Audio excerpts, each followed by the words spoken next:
আওয়ামী লীগের জন্য আমেরিকার মায়াকান্না শুরু হয়েছে। কেন? বাংলাদেশে প্রায় সবাই জানেন যে আওয়ামী লীগের পতনের পেছনে আমেরিকার হাত ছিল।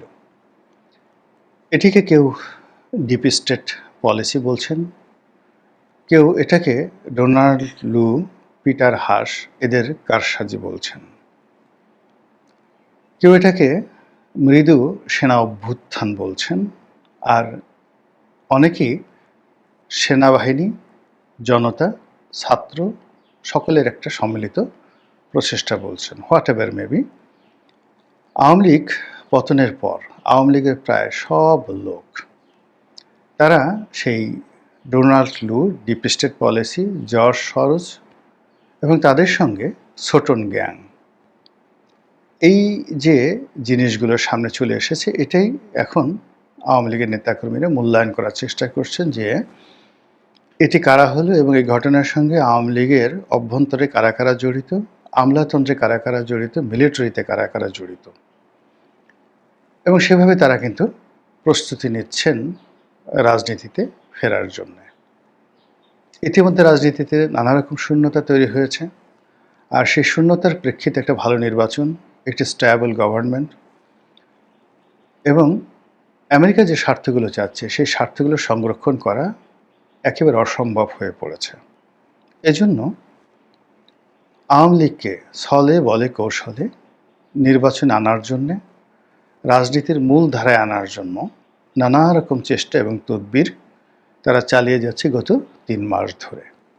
বহু বৈঠক বাংলাদেশে হচ্ছে গোপনে, বহু বৈঠক বিভিন্ন স্পর্শকতার জায়গাতে হচ্ছে, এবং আমরা যে জিনিসগুলো দৃশ্যমান দেখেছি, যেগুলো অস্বাভাবিক, যেমন প্রধান উপদেষ্টা ডক্টর মোহাম্মদ ইউনূসের সঙ্গে প্রধান বিচারপতির সাক্ষাৎ, তারপর সেনাবাহিনী প্রধানের সঙ্গে মির্জা ফখরুলের সাক্ষাৎ, এই জিনিসগুলো অস্বাভাবিক।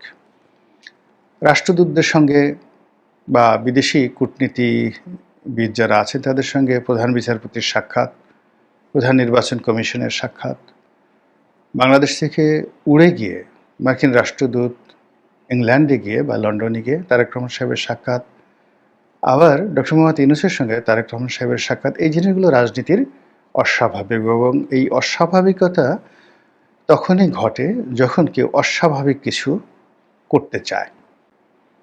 এই কারণে আমেরিকা চাচ্ছে যে এখানে একটা সন্তোষজনক নিষ্পত্তি হোক। এর কারণ হলো তারা পাকিস্তানে যে ইমরান খানকে হটিয়েছিলেন, একই মডেল বাংলাদেশে করা যাচ্ছে না। এর কারণ হলো ডিপ স্টেট পলিসির ফার্স্ট ফেজে ইমরান খানকে সিলেক্ট করেছিল আমেরিকা, এবং আমেরিকা বাংলাদেশে যেভাবে এই মুহূর্তে জামাতকে আমেরিকা প্রমোট করছে, জামাতকে আমেরিকা প্রমোট করছে, আবার বলছে। এবং দেখুন, অনেক আগে সজীব ওয়াজের জয়, এটা 2000 কত 16-17 সনে হয়তো তিনি বলেছিলেন যে এখন আমেরিকান দূতাবাস হয়ে গেছে জামাতের ঘাঁটি, আমেরিকান দূতাবাস হয়ে গেছে জামাতের ঘাঁটি। অর্থাৎ আমেরিকা প্রয়োজনে যে কোনো প্রতিষ্ঠানের সাথে, যে কোনো লোকের সাথে, সেটা একদিন আগে যাদেরকে জঙ্গি বলেছে, একদিন আগে যাকে ফাঁসি দেওয়া হয়েছে তার স্ত্রী বা তার সন্তানের সঙ্গে তার পরের দিন একই টেবিলে বসে তারা খেতে পারে। ওদের কাছে এটা কোনো বিষয় নয়, যখন যাকে প্রয়োজন। ফলে গত 14 মাসে আমেরিকা সর্বোচ্চ চেষ্টা করেও এই পাকিস্তান মডেলে একটি রাষ্ট্র তৈরি করার জন্য, একটি সরকার গঠন করার জন্য, একটি নির্বাচন অনুষ্ঠানের জন্য প্রাণান্ত চেষ্টা করে এখন বলতে গেলে শূন্যের কোঠায় চলে এসছে। এটা সম্ভব নয়। কোনো অবস্থাতেই তারেক রহমান সাহেবকে দেশে আনা যাচ্ছে না, বিএনপিকে মূল স্রোতে নেওয়া যাচ্ছে না, বিএনপির সঙ্গে জামাতের একত্র করা যাচ্ছে না, জামাতের সঙ্গে হেফাজতের বন্ধুত্ব করা যাচ্ছে না, এনসিপির সঙ্গে জামাতের সম্পর্ক থাকছে না, ইউনূস সাহেবের সঙ্গে উপদেষ্টা থাকছে না। সব মিলিয়ে যারা এটার আয়োজক সবাই হতাশ হয়ে পড়েছেন, এবং সেই কারণে এখন আওয়ামী লীগ যেহেতু ইতিহাসের সবচেয়ে একটা যাকে বলা হয় নাজুক অবস্থায় আছেন আওয়ামী বিরোধীদের দৃষ্টিতে, তারা মনে করছেন যে খুব দ্রুত এদের কয়েকজনের ফাঁসি হয়ে যাবে, এবং যদি আগামী ডিসেম্বরের মধ্যে 2-4 জনের ফাঁসি হয়ে যায় তাহলে আওয়ামী লীগ আরও ভয় পেয়ে যাবে, তাদের যদি অনেক লোকের সাজা হয়ে যায়, তারা নির্বাচন করতে পারবে না। তো এরকম একটা দুর্বল অবস্থায় যখন আওয়ামী লীগকে ভালো একটি প্রস্তাব দেওয়া হবে, তখন আওয়ামী লীগ সেটা গ্রহণ করবে। কিন্তু আওয়ামী লীগ তো জানে যে অতীতে আমেরিকান পলিসি এবং ভারতের যে পলিসি, সেই পলিসি অনুযায়ী শেখ হাসিনা কীভাবে বিরোধী দলকে হ্যান্ডেল করেছে, এটা শেখ হাসিনা ভালো করে জানে। যেমন 2018 সালের নির্বাচন, তো 2018 সালের নির্বাচন, 2014 সনের নির্বাচন, এই পুরো নির্বাচন, অর্থাৎ এই নির্বাচনে যেন বিএনপি অংশগ্রহণ না করে 2014 সনে, এটা পশ্চিমাদের একটা মন্ত্রণা ছিল ভারতের প্ররোচনা এবং শেখ হাসিনাকে একটা ওয়াকওভার দেওয়ার জন্য। বিএনপি বুঝতে পারেনি, শেখ হাসিনা জানে আমেরিকা এই কাজগুলো করে।